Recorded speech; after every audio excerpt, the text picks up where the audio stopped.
এই রোমান, আজান দিছে, তুই যা নামাজ পড়ে আয়, আর বাকি যে কাজগুলো আছে আমি করতেছি। আর শোন, এই 200 টাকা দিয়ে ইফতার কিনে নিয়ে আসিস। আর তোরা যেন কি দিয়ে ইফতার করিস?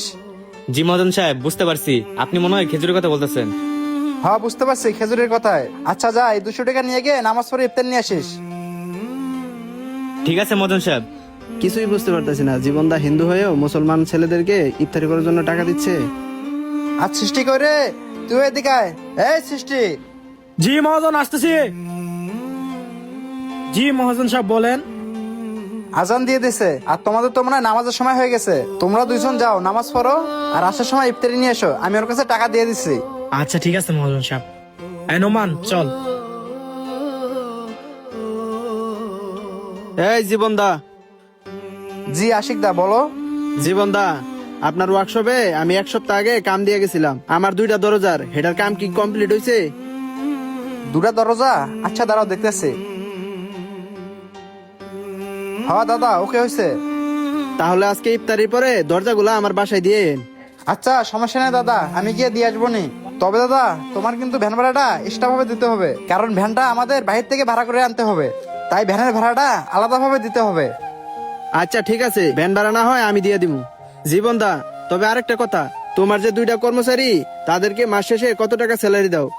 কেন আশিক দা, ওদের দুজনকে মাস শেষে 10,000 টাকা করে স্যালারি দেই। কেন জীবনদা, তুমি কি জানো আমাদের রোজার মাস কিন্তু 30 দিনে হয়? তুমি যে প্রতিদিন তাদেরকে 200 টাকা করে দিতেছ। হ্যাঁ, তাদের দুজনকে প্রত্যেক দিন 200 টাকা করে দেই। জীবনদা, তুমি যে প্রতিদিন তাদেরকে 200 টাকা করে দাও, তুমি কি একবার হিসেব করে দেখছো তাদের বেতন মাস শেষে কত টাকা হয়?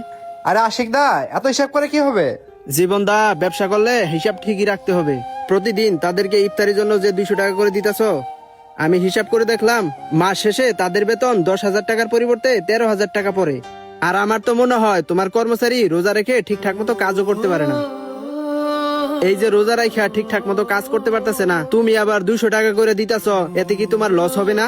আরে আশিক দা, এই ছেলে দুটা 11টা মাস কঠিন পরিশ্রম কইরা আমার এই ওয়ার্কশপটা টিকায় রাখছে, সেটা তো তুমি ভালোভাবেই জানো। তাছাড়া সারাটা বছর যে এরা দুজন এখানে কাজ করে, তারা কোনোদিন ছুটির কথা মুখ দিয়ে বলে না। তাছাড়া আশিক দা, তারা কখনো অসুস্থ হলেও ছুটি নিতে চায় না। অসুস্থ শরীর নিয়ে তারা আমার এই ওয়ার্কশপে কাজ করে। তাছাড়া এই রোমান ছেলেটা আছে না, ওর এই পৃথিবীতে আপন বলতে কেউ নেই। ওর কোনো থাকা খাওয়ার জায়গা ছিল না, আর আমি একদিন ওকে আমার এই গ্যারেজের এনে কাজ দিছি, আর আমি একটা বাসা নিয়ে দিছি। আমার এখানে কাজ শেষ করে ও খাওয়া দাওয়া করে সেই বাসায় ও ঘুমায়। এছাড়া আমার এই কর্মচারী দুটো সারা বছর কত পরিশ্রম করে কাজ করে। এখন তাদেরকে আমি যদি এই একটা মাস ছাড় না দেই, তাহলে এটা কেমন হয় না আশিক দা? এখন তুমিই বলো আশিক দা, এই একটা মাস তাদেরকে আমি ইবাদত করার যদি সুযোগ না দেই, তাহলে এটা খারাপ দেখা যায় না?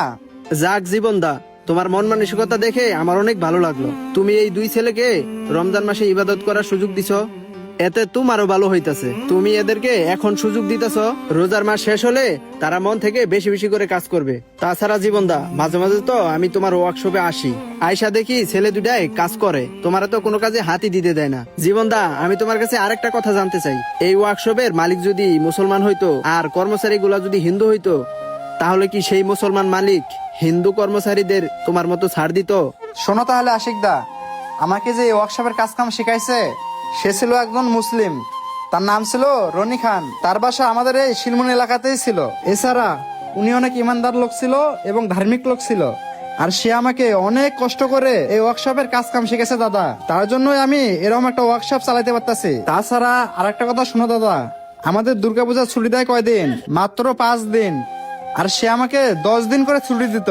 এছাড়া উনি আমাকে ঈদের সময় তো বোনাস দিতই, আবার আমাদের পূজার সময় বেতনের সাথে এক্সট্রা বোনাস সহ আমাকে দিয়ে দিত। এছাড়া মিষ্টি, মন্ডা, লাড়ু এগুলো সে নিজে কিনে আমার হাতে ধরাই দিত, আর বলতো যা বাড়িতে যা, এখানে একটা বছর কাজ করছো, যা বাড়িতে গিয়ে ফ্যামিলির সাথে আনন্দ কর। এই ভালো শিক্ষাটাই আমি পাইছি তার কাছ থেকে, আর তার কাছ থেকে আজকে আমি ভালো শিক্ষাটা পাইছি বিদায়, তাই আমিও চাই আমিও আমার কর্মচারীদেরকে সব সময় সুযোগ সুবিধা দেব, সব সময় তাদের খেয়াল রাখবো। জীবন দাদা, আমি আসল কাহিনীটাই জানতে চাইছিলাম তোমার কাছ থেকে। তাছাড়া ভালো মন্দ লোক তো সব ধর্মেই থাকে। হ্যাঁ আশিক দা, তুমি ঠিকই বলেছো, জাত ধর্মের কোনো ভেদাভেদ নেই। মনে করো যে আশিক দা, তুমি একটা কাজ কামে সফলতা পাইছো, এতে হিংসা করে কে? তোমার নিজের লোকেরাই। সত্যি বলতে আশিক দা, আমি এতটুকুই বুঝি। যে ভালো তুমি তাকে সঙ্গ দাও, আর যে খারাপ তুমি তার কাছ থেকে এড়িয়ে চলো। জীবনদা, তোমার কথাগুলো শুনে আমার মন প্রাণ জুড়িয়ে গেল। আসলে আমি এইটাই জানতে চাইছিলাম, তুমি অন্য ধর্মের হয়েও এই মুসলমান ছেলেদেরকে এত কেন ছাড় দাও। সত্যিই জীবনদা, তোমার মন মানসিকতা অনেক ভালো। ঠিক আছে দাদা, তোমাকে এভাবে বলার জন্য অনেক অনেক ধন্যবাদ। আর দাদা, দরজাগুলো দেখো, আসো। তো বন্ধুরা, আজকের ভিডিও দেখে কে কি বুঝলেন অবশ্যই একটা কমেন্টের মাধ্যমে জানিয়ে যাবেন। আর ভালো লাগলে শেয়ার করে অন্যদেরকেও দেখার সুযোগ করে দেবেন। ধন্যবাদ সকলকে। আসসালামু আলাইকুম।